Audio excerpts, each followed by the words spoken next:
ہمیشہ رہیں گے۔ وہ زمین پر اپنے آپ کو خدا ماننے لگے۔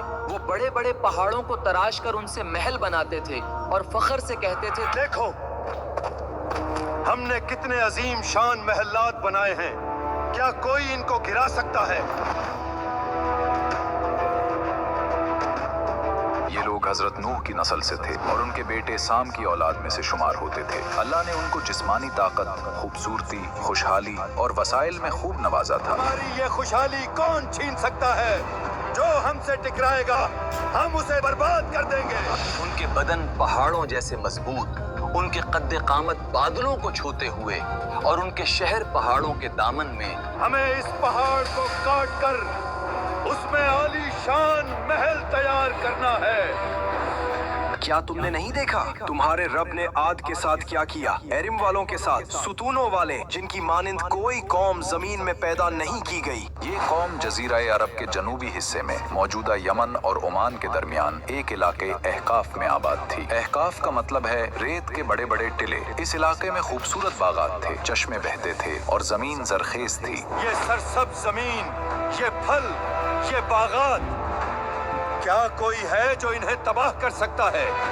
ان کا شہر ارم کے نام سے مشہور تھا، جسے ذات العماد کہا جاتا ہے، یعنی اونچے ستونوں والا شہر۔ قوم عاد اپنی جسمانی طاقت اور انجینئرنگ کے کمال کے باعث مشہور تھی۔ وہ اونچے اونچے محلات اور مضبوط عمارتیں بناتے تھے۔ ان کی عمارتیں ستونوں پر کھڑی ہوتی اور آسمان سے باتیں کرتی معلوم ہوتی۔ وہ زمین پر اپنے آپ کو سب سے زیادہ طاقتور سمجھتے تھے۔ وہ فخر سے کہتے تھے، ہم ہی اس زمین کے وارث ہیں اور ہم ہی ہمیشہ رہیں گے۔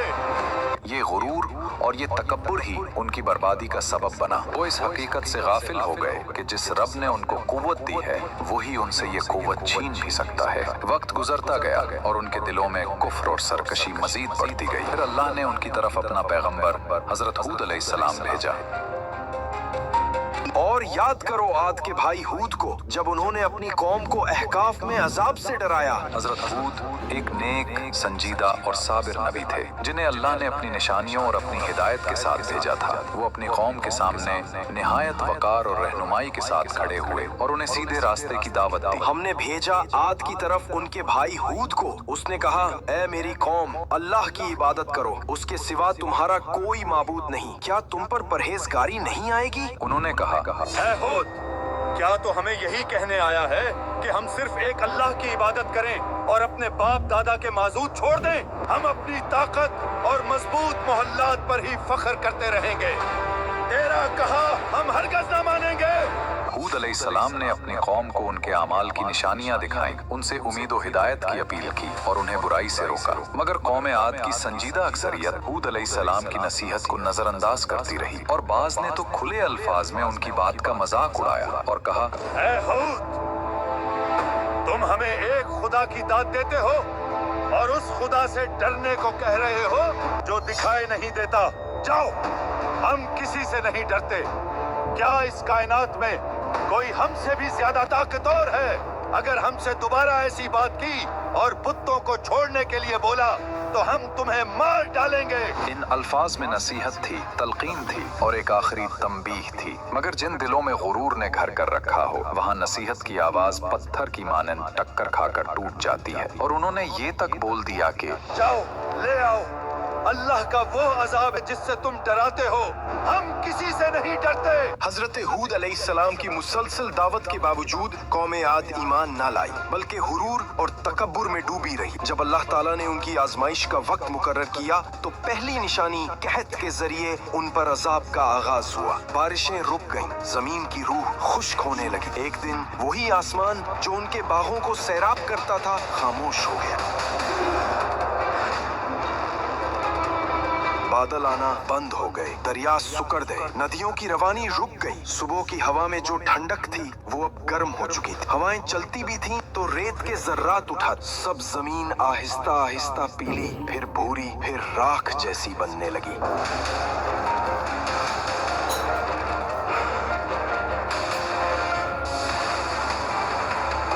तूफान में इशारा है। आद ने जमीन में नाहक तकब्बुर किया और मुफस्सरीन लिखते हैं कि अल्लाह ने उन पर आसमान बंद कर दिया। 3 साल तक बारिश का एक कतरा न गिरा। रिवायात के मुताबिक अल्लाह ने उन पर 3 साल तक बारिश बंद कर दी। उनके खेत जल गए, दरख्तों के पत्ते झड़ने लगे, खिजूरें सूख कर रेत बन गईं और जमीन पर दरिया और नहरें नापैद हो गईं।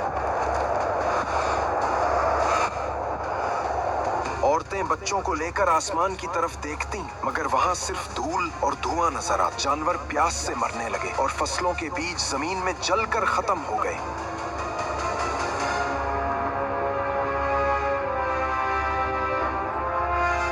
लोग आसमान की तरफ दुआएं करने लगे। अब तो सारा पानी खत्म हो गया, पता नहीं ये बारिश कब होगी।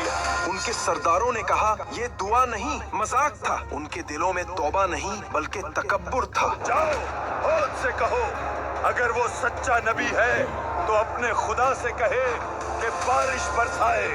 हजरत हूद अलैहिस्सलाम ने फरमाया, मेरे रब के पास सब कुछ है, लेकिन जब तुम उससे मुंह मोड़ चुके हो तो अब तुम पर रहम नहीं बल्कि आजमाइश है। फिर एक दिन आसमान पर 3 बादल नमूदार हुए, एक सुर्ख, एक सफेद और एक सियाह। ये बादल ना आम थे ना खामोश, बल्कि आसमान पर ऐसे टके हुए थे जैसे फैसले का इंतजार कर रहे हो। फिर आसमान से एक फरिश्ता नाजिल हुआ। उसकी आवाज वादी के एक सिरे से दूसरे सिरे तक गूंज गई। ऐ कौमे आद, तुम पर तुम्हारे रब का इम्तिहान आया है। ए कौम आद, तुम्हारे रब की तरफ से तुम्हारे लिए एक इम्तिहान है। इनमें से एक बादल चुनो। कौम के सरदार एक दूसरे की तरफ देखते हैं और कहते हैं, हमें सुर्ख बादल चुनना चाहेगा। नहीं, सुर्ख बादल में कुछ नहीं होगा, हम सफेद बादल चुनते हैं। आओ, इसमें पानी होगा। नहीं, काला बादल, काले बादल में पानी है, वो हमें सैराब करेगा, वही रहमत है। उन्होंने सियाह बादल चुना, मगर वो नहीं जानते थे कि उस बादल में रहमत नहीं बल्कि कहर छुपा हुआ है। फिर वो फरिश्ता गायब हो गया और वादी पर सन्नाटा छा गया। उनके चेहरों पर खुशी थी, लेकिन आसमान पर गुस्सा छा रहा था। बादल उनकी वादी की तरफ बढ़ता जा रहा था, आसमान सियाह होता जा रहा था। ए हो, देखो, तुम्हारे खुदा ने हमारे लिए बादल भेज दिया। हवा में नमी और ठंडक बढ़ने लगी। सब लोग खुशी और तकब्बुर से बारिश का इंतजार कर रहे थे। देखो, यही तो है वो बादल, ये पानी वाला बादल है। अचानक वो बादल जो नरम लग रहा था भारी और बिजलियों से भरपूर होने लगा। उसकी गर्ज दिलों को दहला देने वाली थी और उसकी हरकत किसी आम बादल जैसी ना थी, गोया वो किसी ताकत के हुक्म से चल रहा था। पहले झोंके के साथ रेत के बादल उठे, दरख्त झुकने लगे, पानी के बर्तन उड़ने लगे, औरतों की चादरें हवा में उड़ गईं और ऊंट घोड़े अपनी जगह से हिलने लगे। हवा का झोंका फिर दूसरा आया।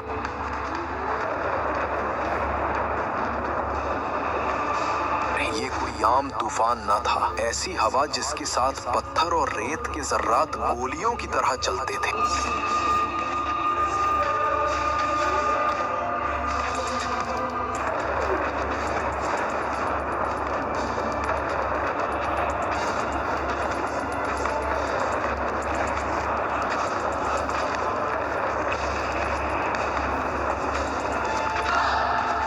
लरजने लगे, महल झुकने लगे। हर झोंके के साथ एक इंसान रेत में उड़ता फिर जमीन पर गिरता।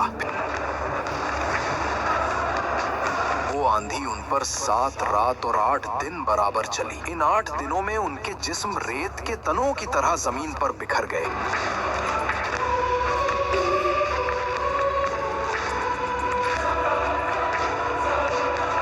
महल जो पत्थर से तराशे गए थे अपनी बुनियादों से टूटकर जमीन में दब गए।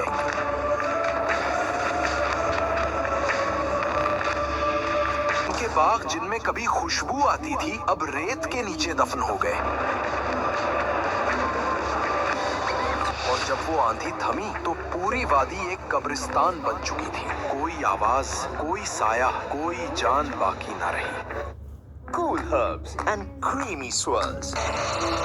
और आद को हलाक किया गया सख्त गरजदार जबरदस्त आंधी से। वो उन पर 7 रात और 8 दिन तक बराबर चलती रही। बस देखो, तुम उन्हें ऐसे पड़े हुए देखते जैसे खजूर के खोखले तने हो। हवा रुक गई, आसमान साफ हो गया, जमीन पर सिर्फ वीरानी थी। सूरज निकलता है मगर नीचे सिर्फ रेत का समंदर है। वो महलात जो कल तक गुरूर की अलामत थे अब सिर्फ खाक का ढेर है।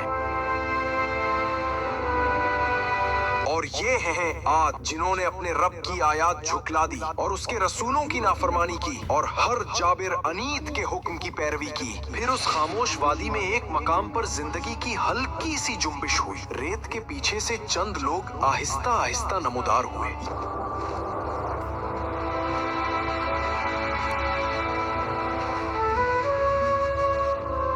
ये वो लोग थे जो हूद अलैहिस्सलाम के साथ ईमान लाए थे, जिन्हें अल्लाह ने एक पहाड़ी गार में पनाह दी थी। कुरान फरमाता है, फिर जब हमारा हुक्म आया हमने हूद और उनके ईमान वाले साथियों को अपनी रहमत से निजात दी।